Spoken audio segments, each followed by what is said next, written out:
Hello! Hi everyone. ఈరోజు Nifty చూసారంటే స్ట్రాంగ్‌గా పెరిగింది. 0.54% ఆల్మోస్ట్ ఆల్ 133 పాయింట్స్ పెరిగింది. నిన్న మనం 24,600 దగ్గర ఓఐ అన్నది ఎక్కువ బిల్డ్ అయింది. సో, అది కొద్దిగా సపోర్ట్ ఇస్తుంది అని అనుకున్నాం. ప్లస్ అదేవిధంగా మనం నిన్నటిలోని బ్రేక్ అయ్యి కిందకి వెళ్తే 24,600 కూడా బ్రేక్ అయితే ఆల్మోస్ట్ ఆల్ మనం 24,500 వరకు రావడానికి ఛాన్స్ ఉంటుంది అనుకున్నాం. కానీ ఈరోజు గ్యాప్ డౌన్‌తోనే నిన్నటిలోని బ్రేక్ అయింది. ఫస్ట్ క్యాండిల్ ఎప్పుడైనా కానీ మనం వెయిట్ చేయాలి. First 15 minutes candle. First 15 minutes క్యాండిల్‌లో మనకి gap up or gap down అయ్యి అది రివర్స్ అవ్వడానికి ఛాన్స్ ఉంటుంది. ఒక్కొక్కసారి ఆ ట్రెండ్ కంటిన్యూ కూడా అవుతుంది. సో, మనం వెయిట్ చేయాలి. ఫస్ట్ క్యాండిల్‌లోనే మనకి గ్యాప్ డౌన్ అయింది. కానీ అదే క్యాండిల్‌లో 15 మినిట్స్ క్యాండిల్‌లో మళ్ళీ అప్ సైడ్ వచ్చేసింది. సో, తర్వాత సైడ్ వేస్ ఉండి కొద్దిగా కన్సాలిడేట్ అయ్యి మళ్ళీ అప్ సైడ్‌కి వచ్చేసింది. అది కూడా స్ట్రాంగ్‌గా అప్ సైడ్ మూవ్‌మెంట్ వచ్చింది. మనం డే టైమ్ ఫ్రేమ్‌లో చూసామంటే వెరీ స్ట్రాంగ్ బుల్లిష్ క్యాండిల్. యాక్చువల్‌గా మనం క్యాండిల్స్ ఇంకా మనం డిస్కస్ చేసుకోలేదు. క్యాండిల్స్ గురించి చెప్పాలంటే ఇదొక మనకి బుల్లిష్ మర్వూజ్ క్యాండిల్. బుల్లిష్ మర్వూజ్ క్యాండిలే కాకుండా ఇది ఒక స్ట్రాంగ్ బుల్లిష్ ఎంగల్పింగ్ క్యాండిల్ కూడా మనకి. ఈరోజు ఈ మర్వూజ్ క్యాండిల్ గురించి తెలుసుకుంటే క్లియర్‌గా విక్కు లేకుండా క్యాండిల్ ఫామ్ అయితే దాన్ని మర్వూజ్ క్యాండిల్ అంటాం. మీరు ఇక్కడ చూసారంటే ఈ క్యాండిల్ చూసారంటే బేరిష్ మర్వూజ్ క్యాండిల్. అంటే దాని అర్థం ఏమంటే మనకి విక్ అనేది తక్కువ ఉండాలి. చాలా మైనర్‌గా. ఇక్కడ చూసారంటే విక్ చాలా అప్ సైడ్ ఎక్కువ ఉంది, డౌన్ సైడ్ ఎక్కువ ఉంది. కానీ ఈ క్యాండిల్ మీరు చూసారంటే అప్ సైడ్ ఉంది, చాలా తక్కువ విక్ అనేది ఉంది. డౌన్ సైడ్ తక్కువ విక్ అనేది ఉన్నది. సో, ఇక్కడ నుంచి మనకి బాగా ప్రెజర్ అనేది కనిపించింది. సో, ఇది మనకి బేరిష్ మర్వూజ్ క్యాండిల్. సేమ్ అలాంటి క్యాండిల్ ఇక్కడ పడింది మనకి. ఇది బుల్లిష్ మర్వూజ్ క్యాండిల్. అంటే స్ట్రాంగ్‌గా బై స్ట్రెంత్ ఉన్నది అని మనకి అర్థం. అంటే డౌన్ సైడ్ ఓపెన్ అయ్యి స్ట్రాంగ్‌గా అప్ సైడ్‌కి వచ్చి క్లోజ్ అయింది.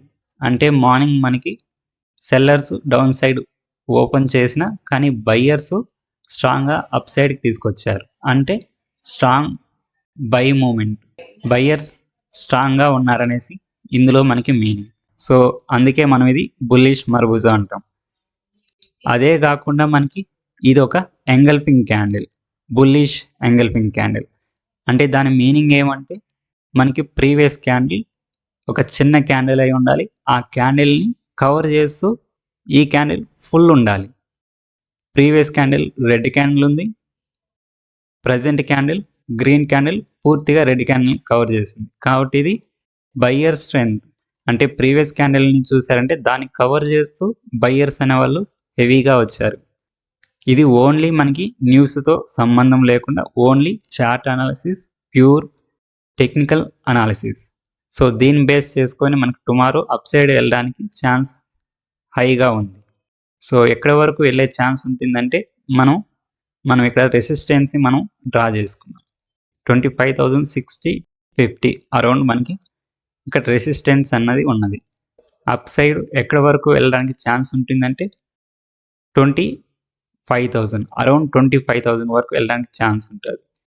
సో, మనకి ఇక్కడ ఈ 25,000ని స్ట్రాంగ్‌గా బ్రేక్ అయ్యి 25,050 అబోవ్ అంటే 25,060 అరౌండ్ వచ్చిందంటే మనకి స్ట్రాంగ్‌గా అప్ సైడ్ వెళ్ళడానికి కూడా ఇంకా పాసిబిలిటీ ఉంటుంది. మనకి ఇప్పుడు మెయిన్ రేపు ప్రైస్ యాక్షన్ మూవ్‌మెంట్ అన్నది చాలా ఇంపార్టెంట్.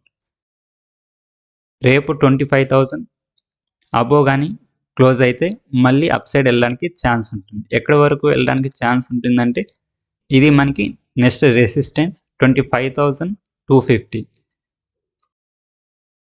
రేపు కానీ లేదా మనకి ఈ వీక్‌లో 25,000 అబోవ్ క్లోజ్ అయితే తర్వాత మనకి 25,250 వరకు వెళ్ళడానికి ఛాన్స్ ఉంది. సో, ఇక్కడ స్ట్రాంగ్ బయ్యర్ స్ట్రెంత్ ఉంది కాబట్టి అప్ సైడ్ వెళ్ళడానికి ఛాన్స్ ఉంది.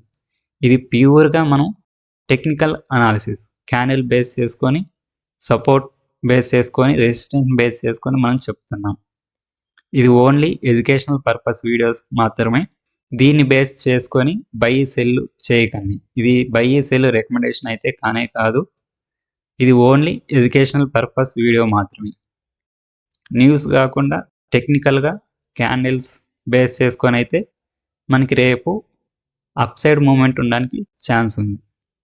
న్యూస్ బేస్ మీద చూసామంటే న్యూస్ అయితే అంత ఇంపార్టెంట్ న్యూస్ అయితే ఏం లేదు. కంపెనీ రిజల్ట్స్ పోస్ట్ చేస్తున్నాయి. అవి ఎక్స్‌పెక్టెడే, average and below average results. Trump tariffs అయితే తను రోజుకొక మాట చెప్తూ ఉంటాడని మనం ఆల్రెడీ డిస్కస్ చేసుకున్నాం. ఆ విధంగా చూస్తే మనకి ఇంకా పెద్ద స్టేట్మెంట్స్ అయితే ఏం లేదు. తను ఏదైనా బిగ్ స్టేట్మెంట్ చేస్తే గానీ అది మార్కెట్‌ని ఇంపాక్ట్ చేయదు. ఎక్కువగా ఇంపార్టెన్స్ ఇవ్వకపోవచ్చు చిన్న చిన్న స్టేట్మెంట్స్‌కి. ఒకవేళ బిగ్ స్టేట్మెంట్ చేస్తే అప్పుడు మార్కెట్‌ని వన్ సైడ్ తీసుకెళ్ళడానికి ఛాన్స్ ఉంది. సో, ఇప్పుడు రిజల్ట్స్ ఎక్స్‌పెక్టెడే. ట్రంప్ ఎక్స్‌పెక్టెడే. సో, న్యూస్ మనకి న్యూట్రల్‌లో ఉంది. ఇక్కడ మనకి ఓన్లీ ప్రైస్ యాక్షన్ స్ట్రాంగ్‌గా అప్ సైడ్ చూపించింది ఈరోజు క్యాండిల్‌లో. అది ఎక్కడి వరకు వెళ్ళడానికి ఛాన్స్ ఉంటుందంటే ఈ రెసిస్టెన్స్ వరకు వెళ్ళడానికి ఛాన్స్ ఉంటుంది. సో, ఇది కూడా బ్రేక్ అయితే మళ్ళీ నెక్స్ట్ రెసిస్టెన్స్ 25,250 అరౌండ్ వెళ్ళడానికి ఛాన్స్ ఉంటుంది. ఓపెన్ ఇంట్రెస్ట్ కూడా మనకి అప్ సైడ్ చూసారంటే 25,000 దగ్గర మనకి హై ఓపెన్ ఇంట్రెస్ట్ ఉంది. Down side 24,800. మనకి ఇప్పుడు 24,843 అరౌండ్ ఉన్నది మార్కెట్. సో, సపోర్ట్ అనేది ఇక్కడ ఉన్నది ఈ స్వింగ్‌లో. ఇక ఎఫ్ఐఐ డేటా మనం చూసామంటే డిఐఎఫ్ఐ వాళ్ళు ఈరోజు కూడా నెట్ సెల్ సైడే ఉన్నారు. సో, ఇది మనకి నెగెటివ్. మీకు ఈ వీడియో నచ్చినట్లయితే లైక్ చేయండి, షేర్ చేయండి, సబ్స్క్రైబ్ చేయండి. Bye bye. Take care. జై హింద్.